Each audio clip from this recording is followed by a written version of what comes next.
All right, Robby, what's on your radar today? Well, Brianna, President Joe Biden and former President Donald Trump have agreed to participate in two presidential debates, one in June and one in September, after both candidates bucked the Commission on Presidential Debates, the nonprofit organization that has managed such affairs since 1988, the year I was born. Biden had a list of demands regarding the terms of this debate, such as the elimination of the traditional live audience and inclusion of microphones that will immediately cut off when the candidate's time has elapsed and the other person is speaking. Apparently, these terms were amenable to Trump, who nevertheless complained that Biden is afraid of crowds. So this means the candidates have officially killed the proposal put forth by the commission, which wanted three debates somewhat closer to Election Day in September and in October. There is nothing sacred about the commission, and these new debates may well be an improvement over what took place last election cycle. Now, preventing the candidates from interrupting each other would also be a significant win for the viewing public and everyone involved. That said, Biden and Trump have utterly failed, unsurprisingly, to agree to the most desirable change, which would have been to include more candidates. The commission infamously restricted its debates to just candidates polling above a 15% threshold. Now, in 2016, this meant that Libertarian Party candidate Gary Johnson was excluded despite polling as high as 13% in some surveys.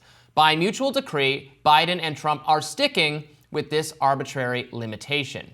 Now, in a statement, the Biden campaign said the purpose of the debate was to compare the only two candidates with, quote, any statistical chance of prevailing in the Electoral College, and not to, quote, waste time on candidates with no prospect of becoming president. That's a rather direct rebuke of independent candidate Robert F. Kennedy Jr., who's currently polling at about 10%. RFK Jr. is not currently in a position to win the presidential election, but he could have a major impact. Polls show he's currently pulling votes from Biden and Trump in somewhat equal measure. He's also attracted a following among anti-establishment populist and even some libertarian voters. If either Biden or Trump were to make an appeal to previous supporters who have decamped for RFK Jr. and win them back, it could be the difference for either of them on Election Day. Now, of course, both major party candidates are probably more worried about the opposite thing happening, RFK Jr. winning an even greater number of their voters. Their present actions betray them. The Biden campaign is doing everything in its power to undermine RFK Jr.'s ballot access drive, while Trump, desperate to remind his base of RFK Jr.'s decidedly non-conservative views on guns, environmental regulation, and also abortion. RFK Jr. holds an eclectic mix of views, some of which appeal to supporters of limited government like myself. He opposed COVID-19 mandates, he's worried about federal efforts to suppress dissent on social media, and he does not want to continue sending billions in foreign aid to Ukraine. Yet he remains a progressive liberal on a range of social and economic issues. He recently expressed support for both student loan debt forgiveness and for affirmative action. He is keen to join the debate stage. He recently issued a challenge to Trump to debate him later this month at the Libertarian National Convention, where both candidates will be speaking. Hopefully, the party will make time for its own prospective candidates as well as Trump. Now, Trump does not seem likely to take RFK Jr. up on the offer. Like Biden, Trump wants a presidential debate safe space where the two ex-presidents only have to face each other. And they are being perfectly clear about that, even though it's embarrassing, should be embarrassing, for the campaigns to be afraid to debate RFK Jr. Check out the reaction from Biden and Trump world figures when they were asked directly by News Nation's Chris Cuomo about including RFK Jr. on the debate stage. But let's get to the players. We have the co-chair of the Republican National Committee on Arrangements, David Bossie, and former traveling press secretary on Biden's 2020 campaign, Michael LaRosa. It's good to have you both. Do either of you want Kennedy on the stage? No. Okay, so let's go to why you think you're going to win. I start with you, Brother Bossie. Now, in a statement, RFK Jr. called out his opponents for running scared. Quote, Presidents Trump and Biden are colluding to lock America into a head-to-head matchup that 70% say they do not want. They are trying to exclude me from their debate because they are afraid I would win. Keeping viable candidates off the debate stage undermines democracy, 43% of Americans identify as independents. If Americans are ever going to escape the hammerlock of the two-party system, now is the time to do it. These are the two most unpopular candidates in living memory. By excluding me from the debate stage, President Biden and Trump seek to avoid discussion of their 8 years of mutual failure, including deficits, wars, lockdowns, chronic disease, and inflation, end quote. Now, RFK Jr. also tweeted he believes he will meet the criteria to be included in the first debate hosted by CNN in June. His running mate, Nicole Shanahan, just committed to spend $8 million of her own money to help him with ballot access and to raise his profile so he can qualify. But Biden has already made his position clear. He will debate Trump and only Trump, meaning that RFK Jr. would somehow, to be included, Biden would presumably pull out of the debate. A safe space indeed.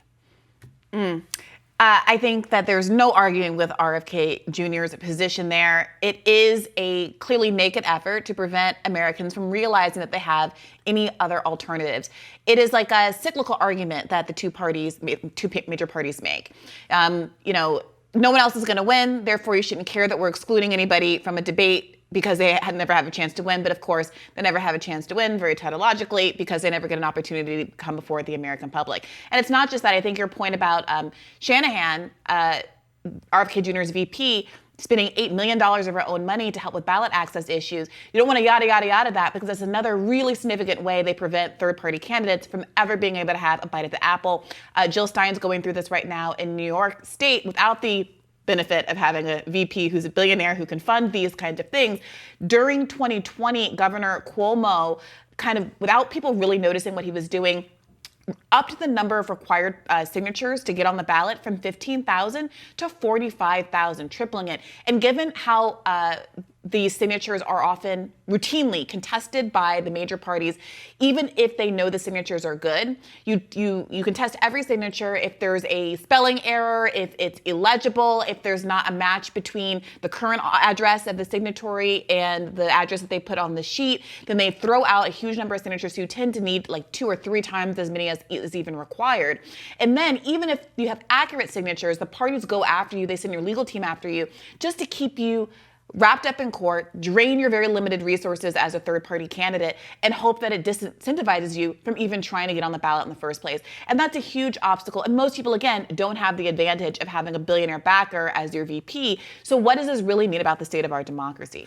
Right. And how the task of getting to that level of polling approval, to that level of name recognition, to that level of people even understanding what you're for, it helps to be on the debate stage to do that. So it's like you have to, the thing that would help you get that, you can't have until you already have made that threshold, the tautology that you're talking about. Yeah, I remember going through this with Gary Johnson in 2016, Hillary Clinton, Donald Trump, two very unpopular candidates. People actually checking out the Libertarian Party for some of its best poll numbers that it had ever gotten. And he was like 12, 13, 14%, just not quite close enough, because 15% was the magic number. Yeah. And what a deprivation for the American public not to be able to see him on the debate stage. I think RFK Jr. is in a very similar circumstance where the combined average or whatever polls they're looking at, it doesn't add up to 15. But of course it doesn't matter, because they're not going by the Presidential Debate Commission rules. That's their rules. They're going by whatever Biden and Trump and CNN have worked out. And what they've clearly worked out is that there will be no one else. Biden has been unequivocal on that. Trump feels the same way as far as we can tell. I'm sure he does. He has no desire to have the spotlight stolen from him by RFK Jr.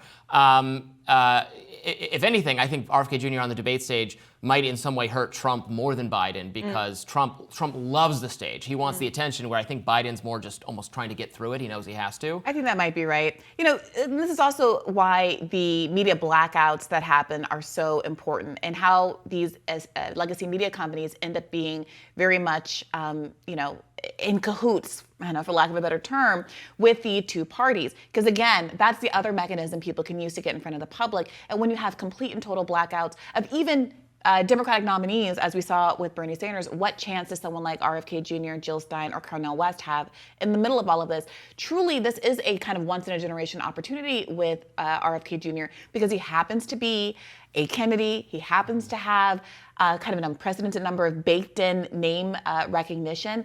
And this is why we end up in these conversations often on the left about, well, can we find a celebrity candidate? People were kind of hopeful about Cornel West because at least he's a sort of known public quantity in some sectors at least, and maybe that would help give him a little bit of a boost. But it shouldn't come down to that. It shouldn't be that we just have to find, a former wrestler or, a movie star actor or something like that to get any attention and any traction as a presidential campaign. Shouldn't it come down to the fact they're actually reflecting the interest and the will of the electorate? No, it's never about that, and it's because of the way the system has been rigged. Well, and I really appreciate our friends at News Nation putting surrogates for the campaigns for the Biden team, for Trump team, on record as admitting that, no, they want to keep him out of the process as much as possible. That's that two-party duopoly for you.